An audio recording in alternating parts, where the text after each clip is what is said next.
There once was a show that aired on Twitch that covered Xbox, PlayStation, and Switch, all gaming news to scratch that itch on Insane Games TV.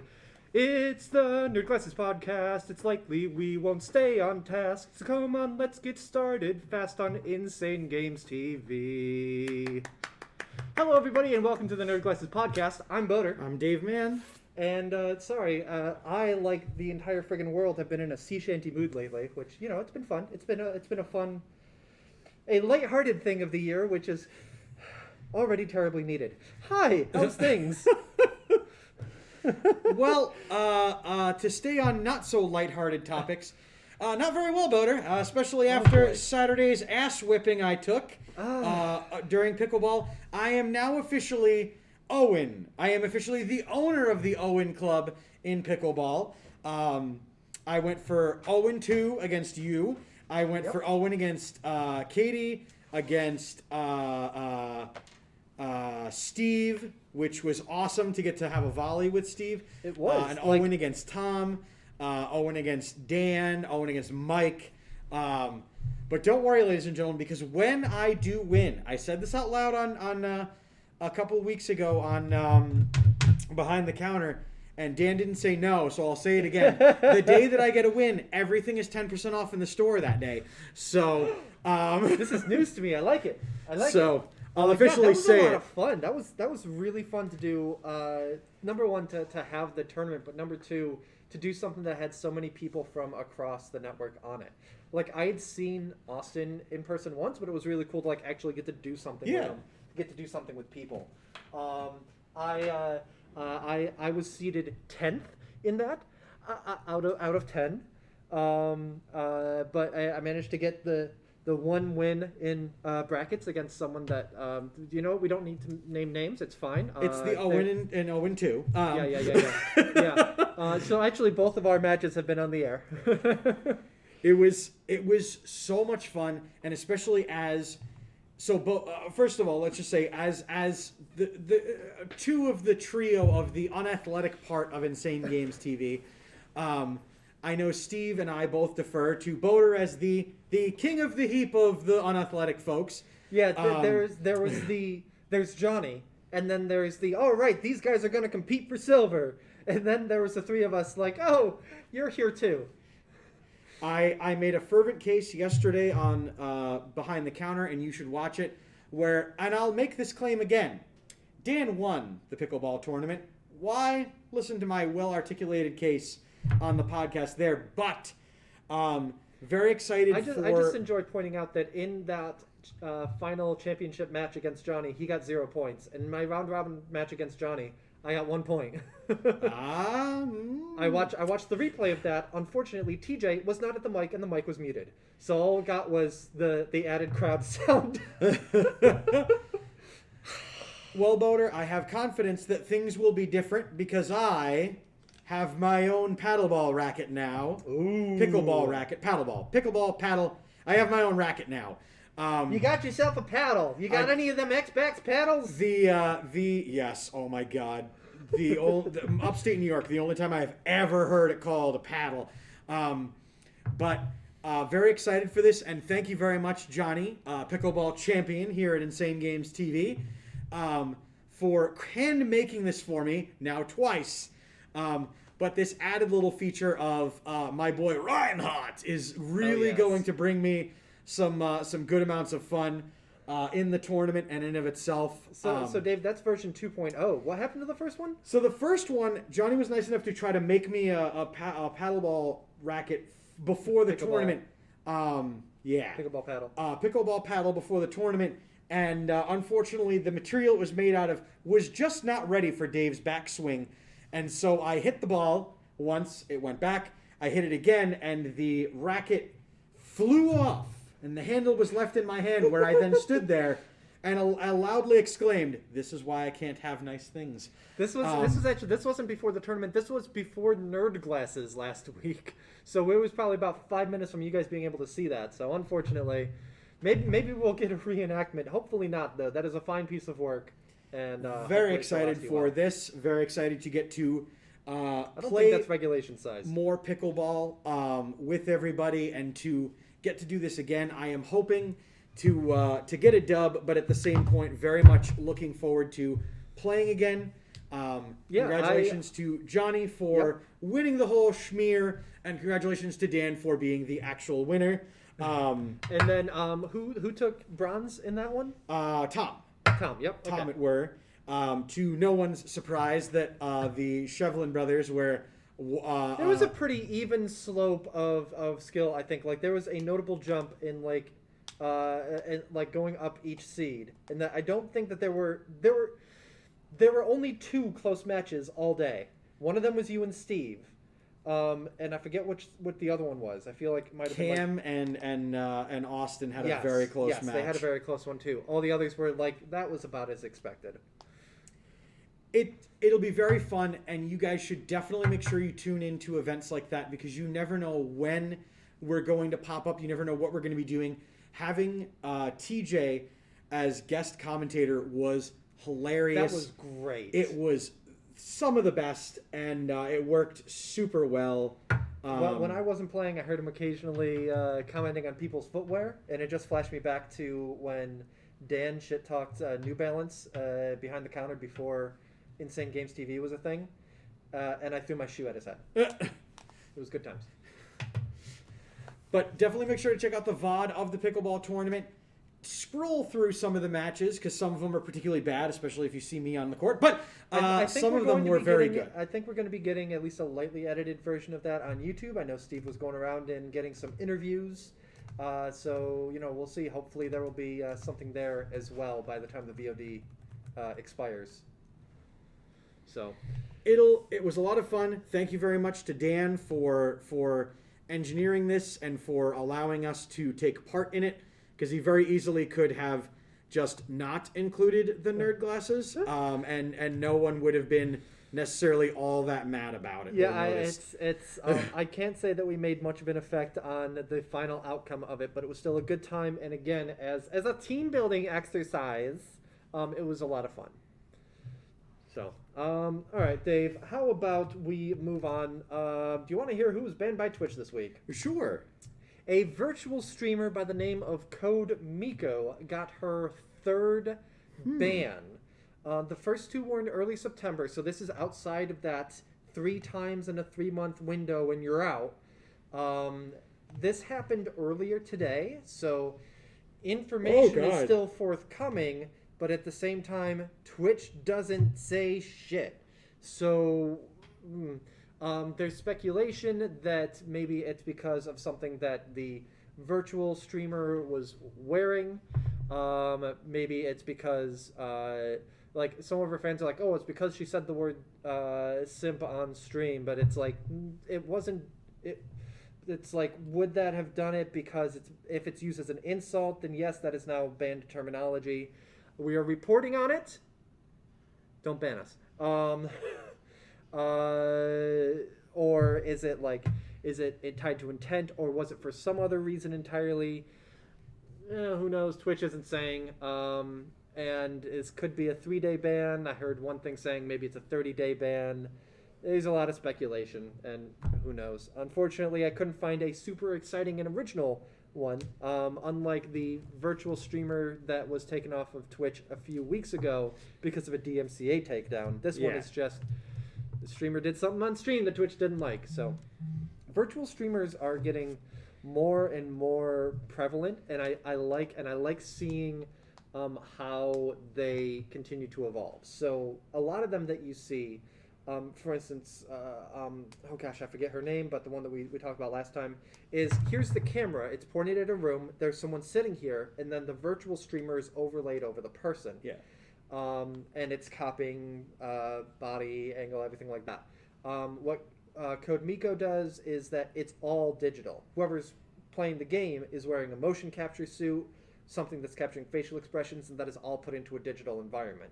That is usually looking like a gamer's room, but sometimes they'll switch it up. So it's cool, and I hope that when she's back, I'll have to go and follow and see what sort of stuff she's doing. I will say, you'll note though that like the streamers that are streaming more popular gimmicks or games are more likely to catch a ban because they are drawing well more attention than, say, someone who's still playing a game that was no longer as big, or necessarily doing as much social media attention to their behaviors and things like that. So, yeah, that's because a lot of the time, for Twitch to notice something, someone's got to report it. yes. And so if you have 1,000 people watching, some of them might be watching in bad faith, just waiting for that moment. So. Or people, and so just as streamers, as broadcasters, and as members of the network, we implore you folks, just like people have had issues on other platforms, things like that, know what the rules are, and then don't dance on the rules. These are corporations. They do not care. They do not make exceptions. And Twitch has made it abundantly clear they do not make exceptions, because they have kicked people that have made them money. They have banned people who have made them money. And they will not hesitate to go after the smaller for rule violations. Yeah. So be very careful. Know what you're allowed to do, and know where the line is, and don't stand near it. That's the message to the streamers. The message to the viewers is that, like, if someone's towing the line and you don't like it, don't watch them. Don't report them. Just don't watch them. You're not the intended audience. Like, if someone's towing the line, if someone's grossly over the line, then yeah, report them. Yeah. You know, if someone's, say, streaming from inside of a men's bathroom, report them. Like, if someone is towing the line, like the reason that Code Miko got one of the bans back in September was that she had some sort of interactive thing where when someone cheered or sent a message into the chat, whatever, she would get a message on her phone with the letter D on it. Sending a D pic to her phone. Like, I get it. You're referencing something that's risque, but you're doing so in a lighthearted manner, but apparently someone didn't like it, and so got a ban. It's like, it's a digital avatar getting a letter. Basically, it's a step removed from Sesame Street getting a letter in the mailbox. Just chill. And like, yes, there's innuendo, but innuendo's allowed, okay? And also, if you're going to go after innuendo because of one streamer, there's a lot of streamers out there that are going to catch a lot of bans because of innuendo. That's petty. There's going to be a lot of streamers catching it where they're not expecting it. If you know what I mean, shut down. Boot it down! So, we thankfully are able to reintroduce a segment, because there are some games. If I can raise this arm decently, it's getting better every week. Physical therapy and physical wellness time. Last week was a really good week for improvement in my shoulder. So, like, hold on, I can take off jacket, but, like, look, it's getting there. Hell yeah. Doing this was too bad it was back so much for the pickleball tournament, but that's neither here nor there. Well, again, that pickleball tournament was with my right hand. Doesn't matter what this one's doing. Could have been lopped off. I prefer it wasn't, but you know. Anyway, games over the next 7 days. Now that we are close to a month past Christmas, people are starting to say, all right, cool, we can start releasing stuff again. So what I will say is that I'm going to start from the beginning of January, because that's when game releases did, in fact, restart. There was very few of them, so we're going to start on January 12th. If you are a fan of Five Nights at Freddy's, now Boder and I do have a very intimate tie to that, in that during St. Jude's, the creator of our St. Jude's Play Live fundraising, 2017, I think, creator of Five Nights at Freddy's donated $500, Scott Coffin, to our cause. Thank you so much for that, Scott. I know you're not watching this, but if it somehow makes it back to your desk, amazing. And so Five Nights at Freddy's, the core collection, came out on the Nintendo Switch, the PS4, and the Xbox One. Now that encapsulates good God. So you're just on the series page there. Okay, yes. Cool. In any case, there's going to be a lot. So there's we tried to click Core Collection, and it just brought us to like, hey, this series. So what the Core Collection is, it is all the main storyline games and all of the non-mobile Five Nights at Freddy's games. Okay. Put into one, because those are the ones that have the most polish and are able to be put on a console without a lot of fuss muss and also bugs. Yeah. Then this last week, a game I'm going to go more into, so I'm not going to mention it, but on the 14th, a particular title came out, and I have more dramatics about this. But MXGP 2020, it is a motocross for the PlayStation 5, came out. If you're a fan of motocross, you should be a fan of MXGP because it is literally your sport, a la NASCAR or the MLB making a game. I like seeing motocross games coming out. I don't know, just something about them more than other motorsports. I'm like, yay. Not EA, Boater. No, stop it.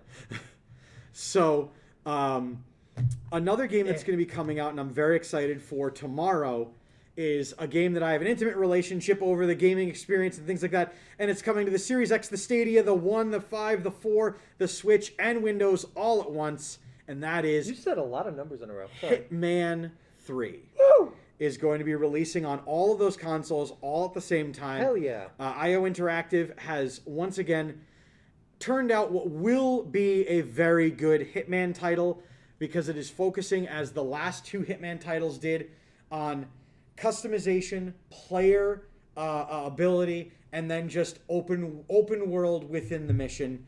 Okay. And so it's going to be very, very interesting. On the 21st, you're going to be looking on the Windows platform for a platformer called Skull the Hero Slayer. Not much about it. It's by Southpaw Games, not a big developer. That sounds awesome. Also, Southpaw Games sounds familiar. But it will be a very interesting title. Definitely check it out. Ride 4 will be coming to the PS5 and the Series X on the heels of MXGP as the only game for the Series X right now that is a motorcycle racing game. So if you're a fan of that franchise and that motion, definitely rejoice and get in on that. And then the rest of the games are coming in the near future, but we're looking into the month, and there's a lot of smaller games, remasters and things like that, but January is going to be full of releases. So keep a tight watch on your wallet, and just an eye on what games you're paying a lot of attention to and things like that. Yeah. But Boater, I did want to go into one of them specifically because it came out on the 14th. Okay. And it's a game that, well, when you drop on a Thursday, it's a little bit of an auspicious sign. Yeah. Thursday's a bit of an odd duck day. It is a Ubisoft game. Okay. And it's a game that I'm actually pretty frustrated that it came out. Just in general, that it came out? Yes. And it is because... That piqued my interest. It is a game that was originally released in 2010. Okay. And then in conjunction with a different media release.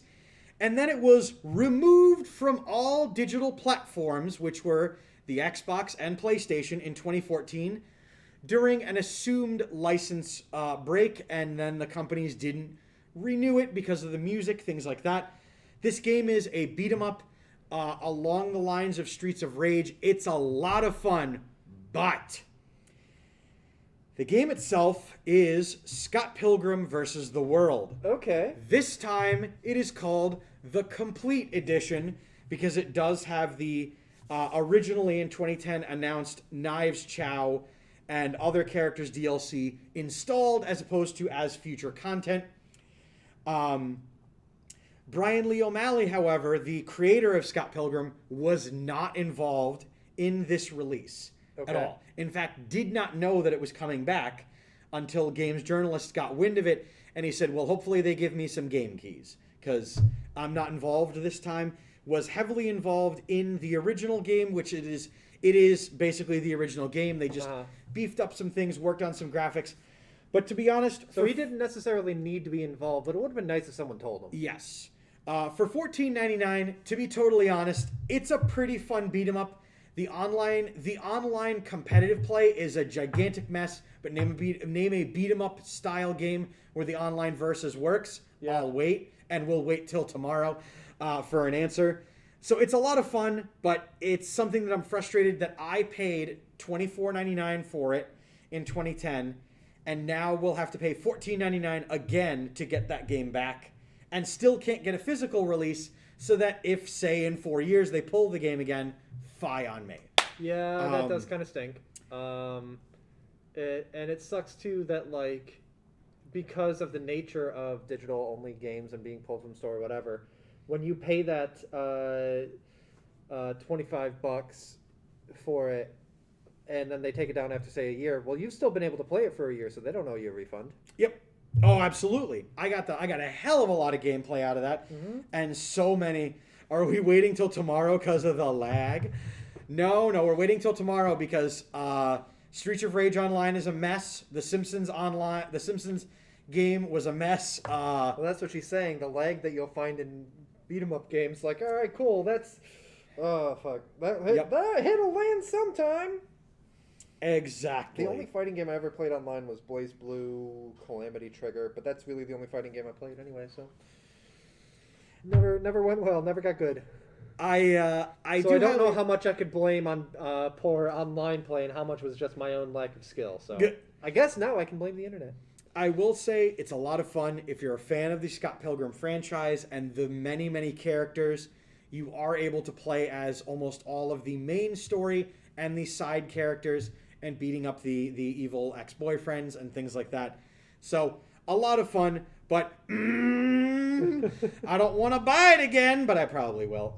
Yeah, well, I mean, to some extent, it's no different than, Okami got another HD re-release. Guess I'll get that. But you can still play your original copy of Okami. Fair.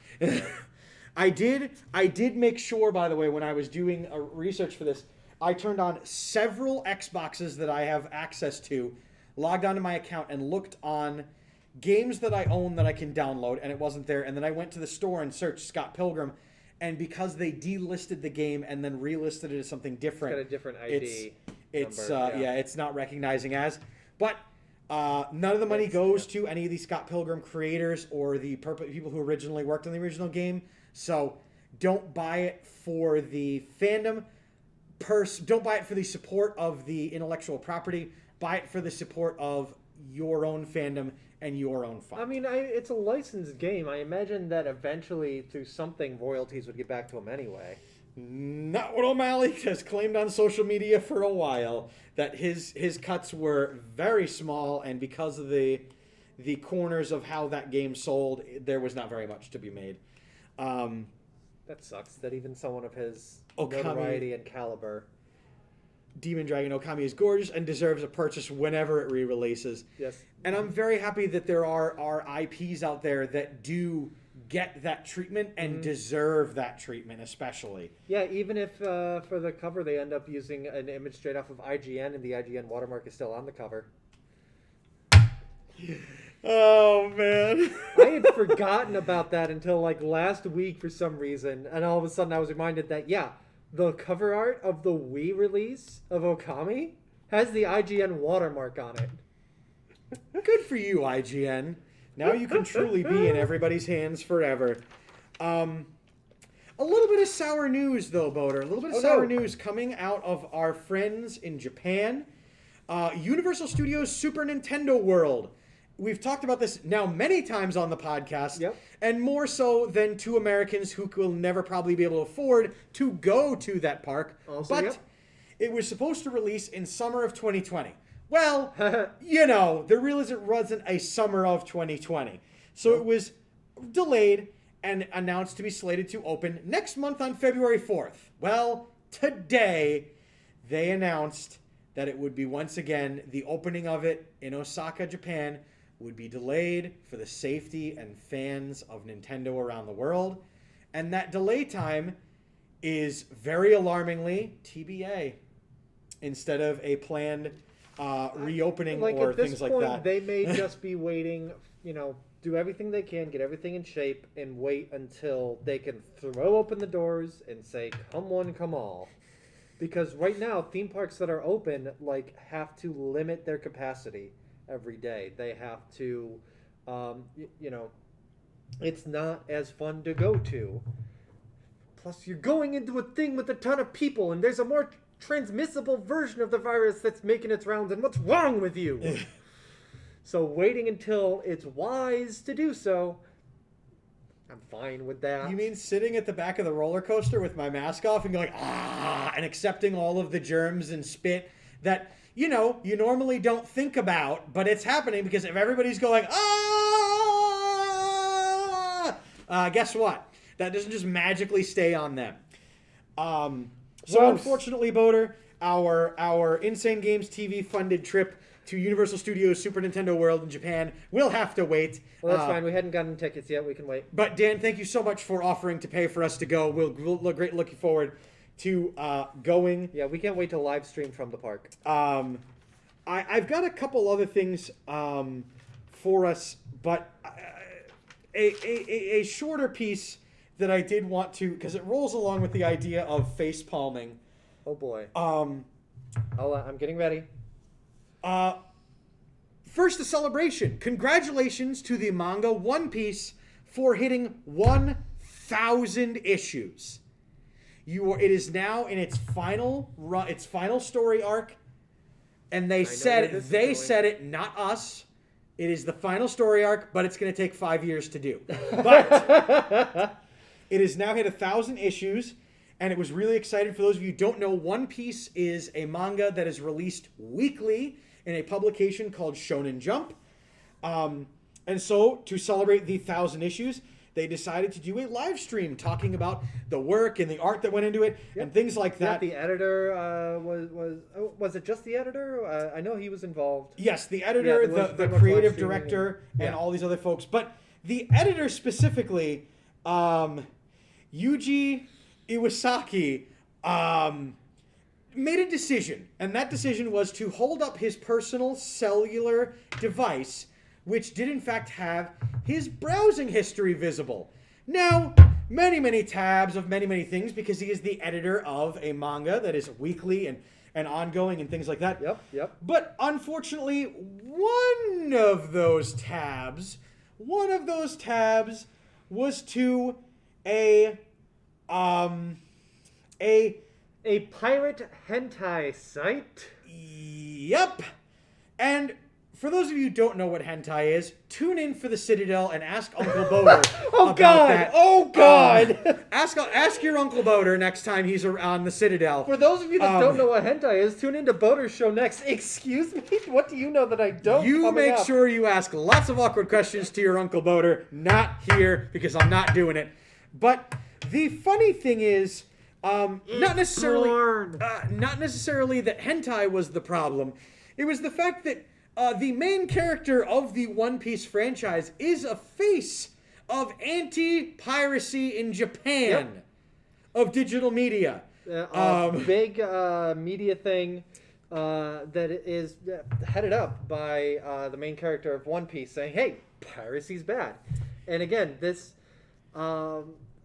So, I don't know that we need to specify that it's a pirate hentai site, or if it's a site where people can pirate the legitimate stuff and also has hentai, because I'm pretty sure there is no official hentai of One Piece. And please do not inform me one way or the other. The Citadel, starting at 8 p.m. Make sure to have the answers for Boater. He's very curious. But I'm not. It's the rule of the internet. But again, bro, if you're going to show your personal device on stream, just do one of these real quick. Oh, look, it's my friend's Discord. Yep, nothing on here that I'm going to have a problem with if it gets shown on air. In fact, during the YouTube live stream, which is now down, unfortunately, because otherwise we definitely would have shown clips, because that's hysterical. Yep. It is now taken down because, for obvious reasons. The official word is that he, while browsing, had accidentally clicked the link. Fair play, because, for example, when I go to a lot of these news sites, there is about 1 billion things all going on. Tabs do get opened up. However, when something that I don't want or I didn't click on gets opened, I close it. Pal. Mm-hmm. Do your own self. I mean, it would still be in your browsing history, but why do you have your browsing history window open? It's not in an open tab. Yep. It was showing browser history, which is weird to show. And there is one thing just as suspicious as seeing that in your browsing history, and that is an empty browsing history. Go in, manually delete the one thing yourself if it was such an accident. You're guilty. Oops, accidentally, and then 3 hours later, and your history's just full of, all right, I got to delete everything from 3 a.m. to 7 a.m. now. Guilty. Nice. I like that. But I need a squeaky mallet now. I feel like we'd get a lot of use out of it. Guilty. Whee!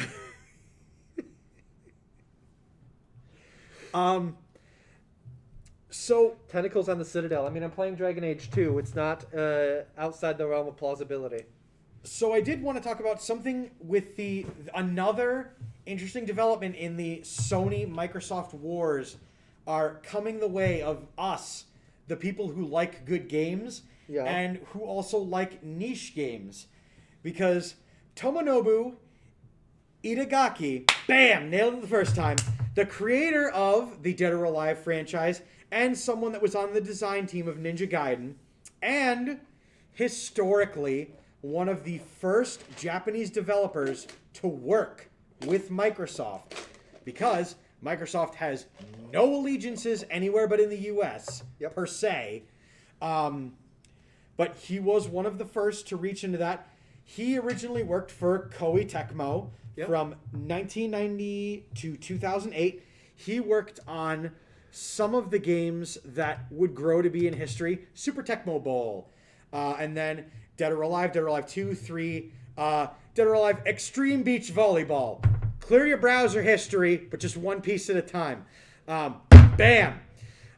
Fatal Frame 2, Ninja Gaiden, Dead or Alive Ultimate, Ninja Gaiden Black, Ultimate Life 4. So this man, Super Swing Golf, a lot of fun, by the way, but then left Koei Tecmo after he was not able to flex his creative freedoms, because after that man basically made a license for them to print money. Why would you not treat that man? But he then helped establish Valhalla Game Studios, which released exactly one game on the Wii U and the 3DS and the PC. The game's a lot of fun, but I bet a lot of you are going to say, when I say the words Devil's Third. What? Exactly. But who's first and second then?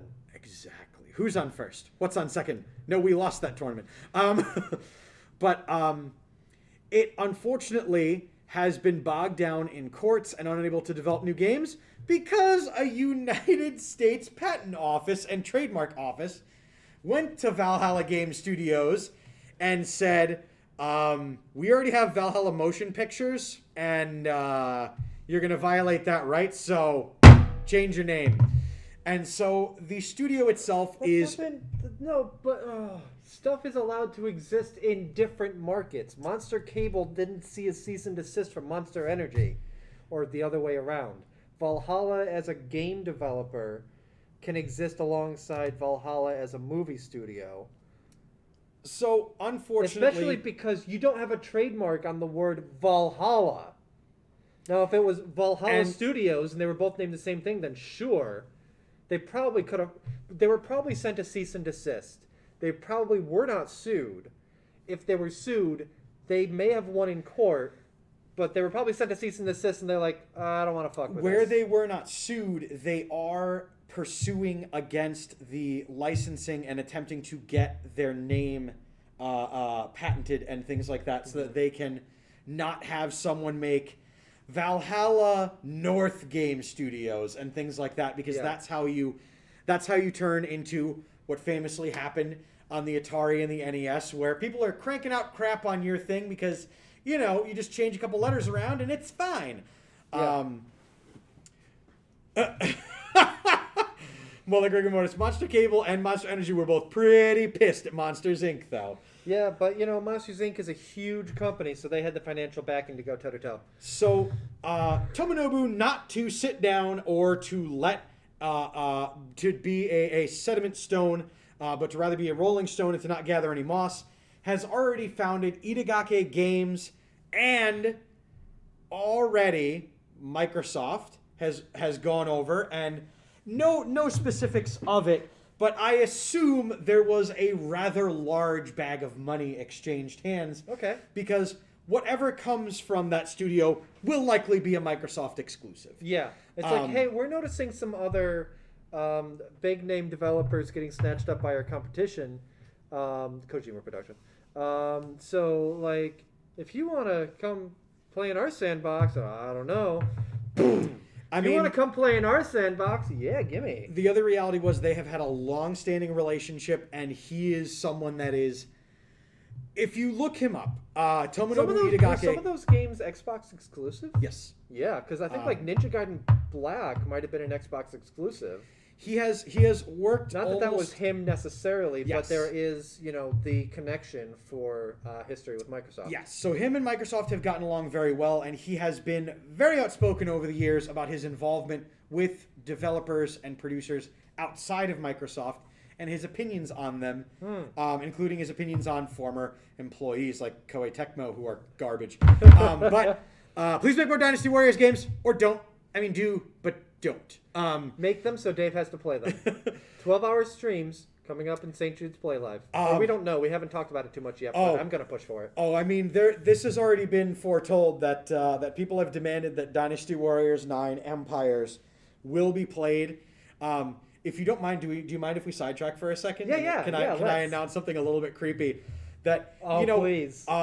April 30th. Oh, April 30th, we're going to be getting the game to end all games, and the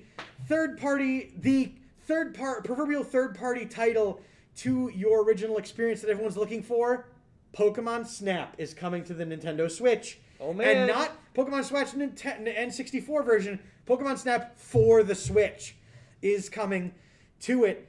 And so I put out an offer for St. Jude's Play Live, and it's that I'm going to just put a certain denomination of money.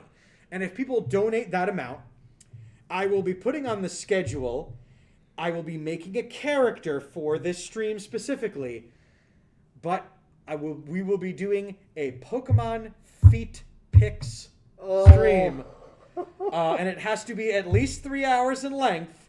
And I have already started talking to my friend and cohort and fellow dreamer of awful, Vilai the Rando, in making up what this character is going to look like and say and things like that. But to give you a hint, the term "milady" will be used a lot during that stream, were it to come true. That's amazing. Dave, I need you to brainstorm things for me to do for St. Jude because I can't come close to Pokemon Feet Picks. So the original number thrown Don't out get banned. was $100 donation will cause that stream to be enacted and come into the world. But Who wants to be the one to be like, yes, I want Pokemon Feet Picks? J. Jonah Jameson, bring me Pokemon Feet Picks. Here's $100. So we'll be getting more specifics and fun into that. But Pokemon Snap at the end of April, it's going to be amazing.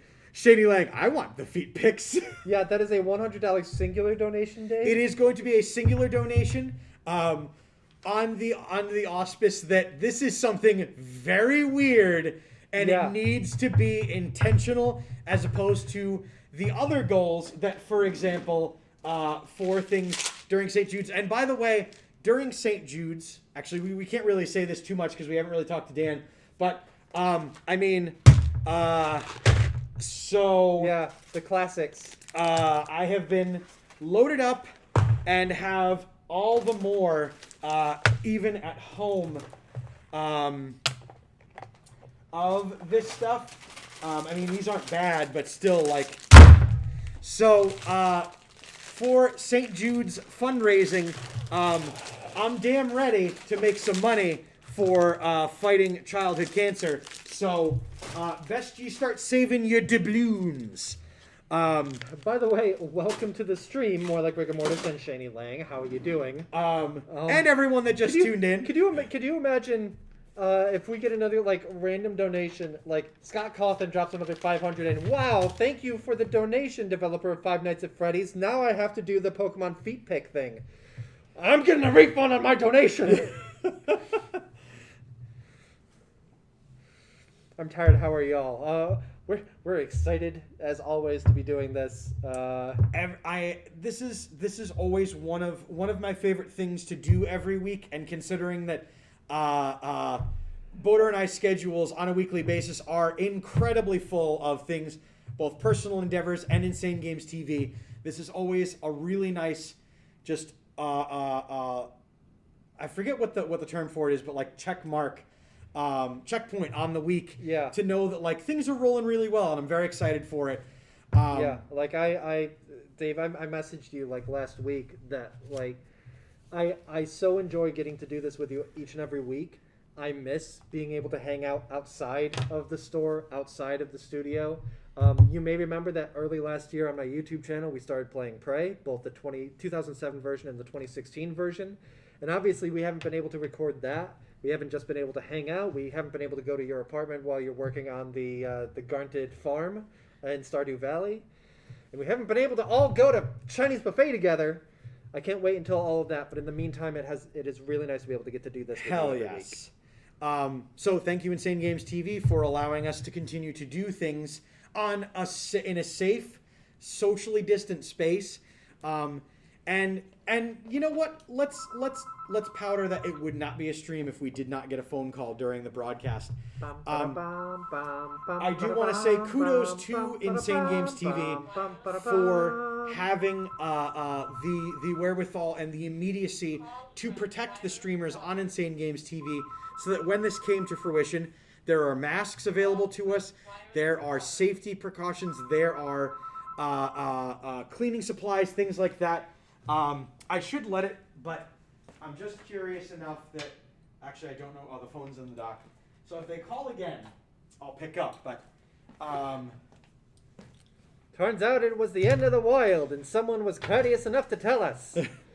If it was the end of the world, you guys would tell us in chat, right? Or would you not tell us so that we were ignorant and that you got just some wholesome entertainment from us, unconcerned with what's happening outside? I mean, I wouldn't blame you, but I would like to know. I was at PT today, and my therapist got a call from someone who used to be a patient and was told like, oh, he said it's urgent and he needs to talk to you, and he's like, I know what this is. He's gonna say that tomorrow, inauguration, it's gonna be, end of the world, stack your peanut butter and your bullets, whatever. And he comes back like 10 minutes later. Yeah, that's exactly what I thought it was.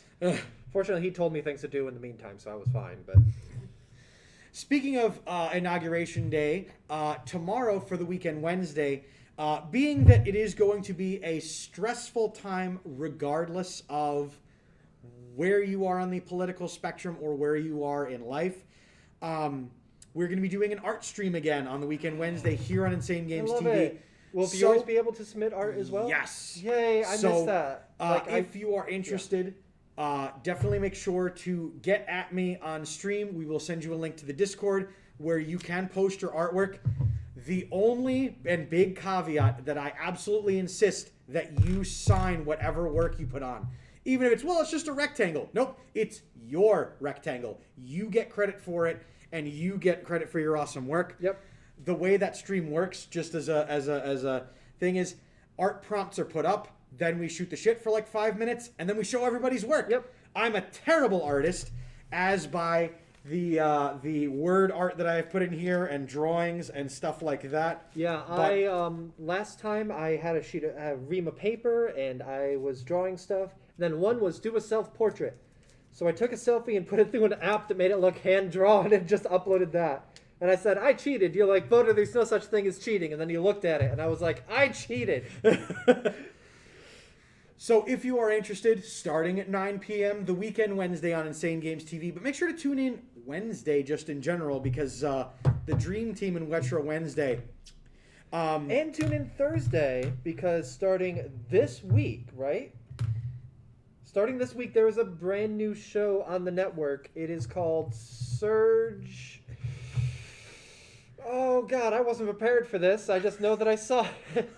We have all new talent here on the channel. It is going to be streaming, I want to say Thursdays at 4. Thursdays from 5 to 8. Twitch.tv Surge28, a big Fortnite guy. We welcome to the network Power Surge Gaming.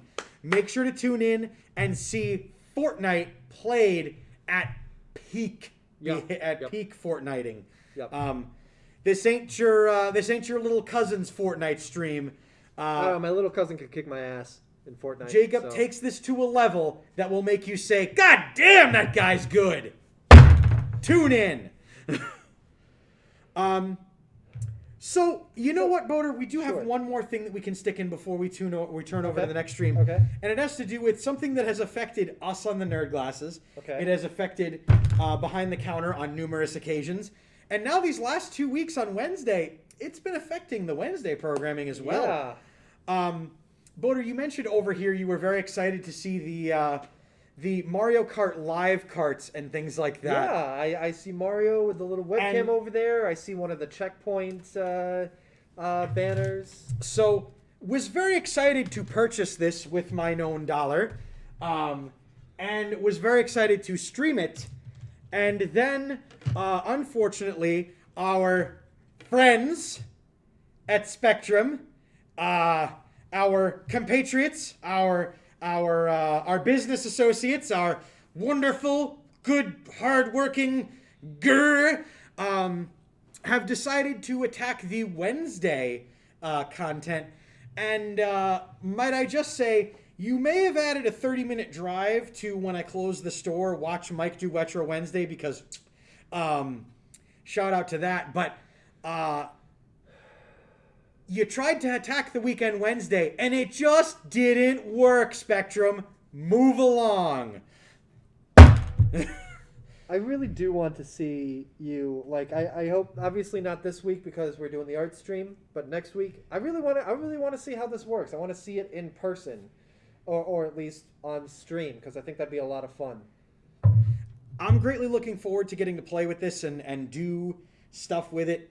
Setting it up was super easy, and a bunch of stores, because if you remember, we tried to get it when we first talked about it on the Nerd Glasses. Yeah. And all of the stores immediately sold out of it. Now, if you go to your Targets, your Best Buys, your Walmarts, You can start to find them, things like that, they have a lot of sets. So right now it's just Mario and Luigi, right? Yes. They've announced more. They've announced more carts, I believe. But right now, Mario and Luigi are the only ones out. And they have both of them. You can have up to 4 players playing at the same time. Not on one Switch system, but Yeah. If at some point they release one with Boo, I might grab that and be like, all right, cool, we'll go head to head.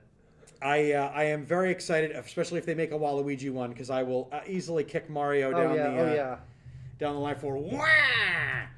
But So that's what you've been playing. Well, that's what you kind of want to play. What else has been? What's in your disc tray, Dave? What's in your digital? So yeah, I've been doing a lot of different things with gaming, and I really appreciate everyone that has hung out with me while doing so. A lot of Phasmophobia. That game has been so much fun, and for a single-person developer, goddamn, that game has a lot of patches and a lot of good buildings and things like that. I like seeing how the VR works out. Liga got a VR headset from someone recently. That he's been playing that and really enjoying it on there, and it works really well with that. I didn't realize that it was a single developer. Yes. Dear God. It's a single person, and they have been cranking out updates for the game, and it's been making it a lot of fun. Also, Call of Duty Warzone. It's fun. Don't care. It's fun. Yeah. What about you, Boater? What's been in your disc tray recently? Well, I did a TikTok on it, but more or less bemoaning my muscle memory because I'm playing a lot of Ubisoft games. In addition to what I'm playing on the Citadel, where I'm playing Dragon Age, but also like Mad Max and Assassin's Creed. Mm-hmm. And then I'm playing Assassin's Creed 2 on... I just finished, actually, Assassin's Creed 2 on Brunch with Boater and started Assassin's Creed Brotherhood. I started playing Assassin's Creed Origins on my own, which is an Assassin's Creed game, but also open-world desert-type thing like Mad Max, but also has the controls of God of War, with the bumper attack buttons, which I think was introduced in Dark Souls, which I don't mind, but instead of using X and Y on the facepad for buttons, you're using bumpers. And then actually, I started playing Immortals Phoenix Rising over the weekend to start doing that for my YouTube channel. And I'm really enjoying that game. It's great because the protagonist, like the lone mortal that is left to try to save the world and the other mortals and the gods and everything like that. It's such a friggin' nerd. I love playing games where I'm the nerd. Because she's like, oh my gosh, that's Heracles' bracers. Oh, it looks like them. And then she puts them on and she actually gets the benefit of it. Wow, it's a perfect replica of Zeus' lightning. Absolute nerd, and I love it. It's weird, though, because... Actually, it's one thing that is really cool is that in that, like all the promotional art and stuff shows Phoenix as the female character. You can customize it. You can have a male Phoenix, but it's the first one I know of where you can choose a gender for your character, and the canon one, the one in all the advertisements, is female. I think that's really cool. And I ended up just sticking with the default, which I never do, but it's really well designed. I tried playing with other things, and I'm like, no, I like this. Nice. By the way, there is a copy of that game for the Switch here at Insane Games. Nice. So get on it and get here to get it. If you want to know what the game looks like, that will start premiering on my YouTube channel, youtube.com/Boaterbug, either this Friday or next Friday. I'm going to try to get edited for this Friday, but Wednesday night I'm going to be doing something else. I have to watch Expanse to catch up on that, and then make time for the art stream weekend Wednesday right here. So, Boater, this is not the end of Insane Games TV's broadcasting day, is it not? Absolutely not. Absolutely not. After the Nerd Glasses podcast tonight, as we mentioned a couple times, I will be on the Citadel. By all means, ask me about hentai and tentacles and everything like that. It's fine. Ask your Uncle Boater awkward questions. It's fine. I will be playing Dragon Age 2, and I believe we are going to be finishing this middle act of the game tonight because the Qunari are pissed off that their trust has been broken with the Viscount's son. The Viscount's son defected to them. I'm trying to remember where I am, and this is not the place to do it. The Viscount's son defected to the Qunari, and it's a big political kerfuffle, and then the Viscount was sent a letter saying, hey, meet me here, and it's fine. And then the Qunari were like, what? No, we didn't had nothing to do with that. So we're going to go, and son's probably going to be killed, but who knows? We'll find out tonight. Stay tuned right here. We'll go offline on the Nerd Glasses.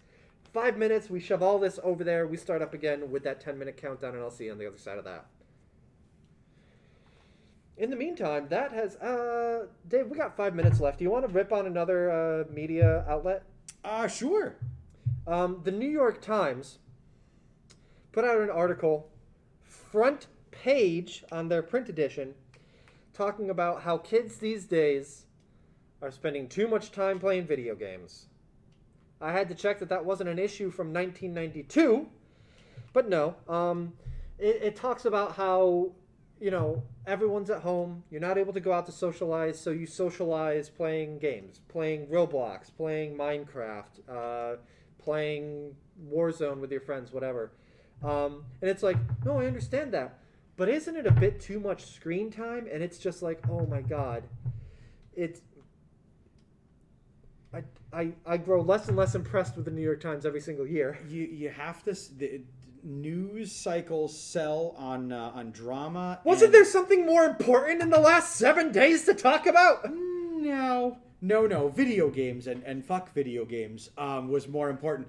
But the thing that I find the funniest about that article is congratulations to Roblox for taking over as the Fortnite, the Mortal Kombat, the Grand Theft Auto. Yeah, as it was the title game in this one. He's playing. They start off with a profile. Numerous places.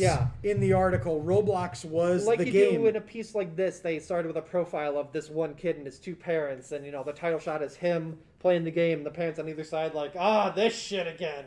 Obviously posed, but And Roblox was the game that was mentioned the most throughout that because that's what the kid played, and it's like. What is more harmless than Roblox? I mean, wait. have you played Roblox? Admittedly, I have not. Okay. I played... My nephew, actually, was the one that introduced me to Roblox. Okay. The game. The physical toys and crap I used to stock when I worked for Target. But... sounds like the writer can't get their kids to stop playing Roblox. So I need to project my anger. Damn it, they won't read my articles. They're playing their Roblox. But, man, Roblox is in essence, it's Minecraft. It is an open world, open source game.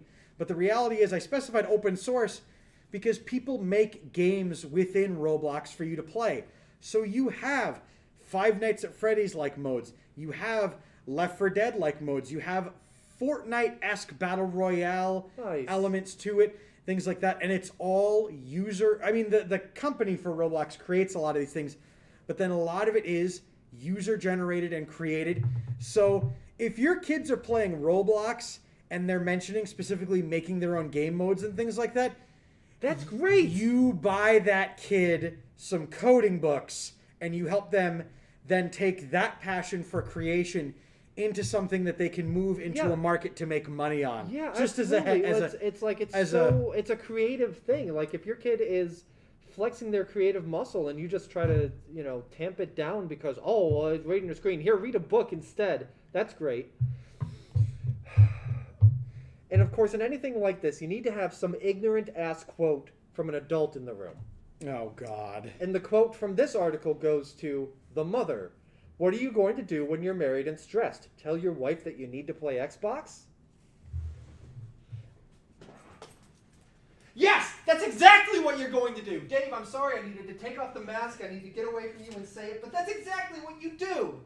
If you're stressed and you don't need to be fused at the hip with your spouse, you can go and have your own thing, your own hobby. If your own hobby is to play whatever on the Xbox, that's fine. That's healthy.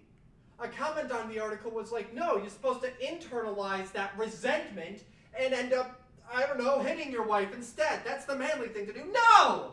I mean, if you internalize stress, not that Boder and I are at all professionals, you're looking down the barrel of a tumor, just as a heads up. I'm going to hyperbolic statement to a hyperbolic answer, but you're looking at a tumor. You're gonna have a stroke. You're gonna something like that. Just It's also maybe interesting. your wife also likes Xbox. It's interesting that Yeah, right? that this front page article was attempting to garner the attention that it has.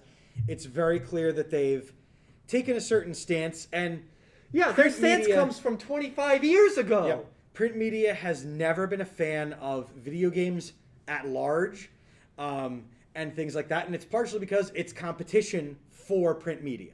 So that is that. But New York Times, why don't you give us a call here at Insane Games TV, and we'll gladly, as folks that work in different industries, not just in video game retail, but as folks that work in video game retail as well, we'll help give you some helpful articles and some constructive criticism on both video games and on the way to apply children's interests, adults' interests, and things like that, and make them from an antisocial behavior and turn them into a social behavior, things like that. You, for example, the very, very intelligent and, might I add, very, very handsome and beautiful-looking people who have followed here on Insane Games TV. Sorry, I thought you were still talking to the New York Times. This motion doesn't belong to our viewers. No. Thank you folks that have followed here and do with us, you are actually taking video games and making it into a social aspect, not only for us, but for yourselves as well, being a part of communities on Twitch, on YouTube, on Facebook Gaming, what have you.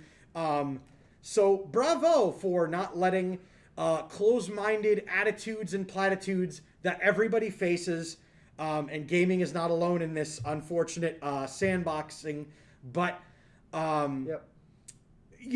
don't just No, because that's it. somebody doesn't like something you're doing, you don't have to stop doing what you're doing. Just make sure that what you're doing doesn't invalidate other folks. But that's neither here nor there for politics and talking. Oh, it's the New York Times calling. Is it? I have no idea. You told them they could. I did. Oh, hang on. We'll find out. Oh. Missed it? They must have been afraid. They must have been afraid to. New York Times, call anytime. But If you have Twitter, there's a Twitter account called The Times is on it. I think it's just NYT on it. And occasionally when they post something that stupid, it's like kids play video games so The Times is on it. It's like, oh my god, it's worth following. So, New York Times, a fond stay in your own lane, pal. Or at least talk to people in the industries that you're critiquing. But at the same time, everyone's fairly entitled to their own opinions. Just, meh. Call us. Insane Games TV will have you. And we'll give you an interesting article. Unfortunately, ladies and gentlemen, no new developments in our fight against Apple for the Coalition for App Fairness. But next week, I'm assured by our little brother at Epic that they will have something for us. Also, unfortunately, we had no time to get to Death Stranding, so sorry about that. Oh, no! We'll get to you next week. Mr. Kojima will certainly validate your parking, but you're going to have to pay for your flight home. But thank you very much for everyone for joining us here on the Nerd Glasses. We will be live again very quickly with the Citadel, so just make sure to crash here, hit refresh on your browser in about 5 minutes, and you will be joining Boater on some excellence, some nerdiness, and some gaming. And also still putting together the off-brand Lego castle at the end. It's getting walls, Dave. It got a big steepled roof last week. I'm happy. Anyway, guys, thank you so much for watching. This has been the Nerd Glasses Podcast. I've been Boater. I've been Dave Mann. I'll see you in a few minutes, and we will see you next week. Bye! Thank you so much for the follow, my friend. We will see you on future Insane Games TV programming.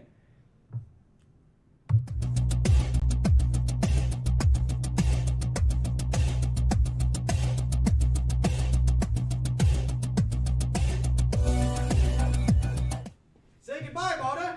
Goodbye, Boda!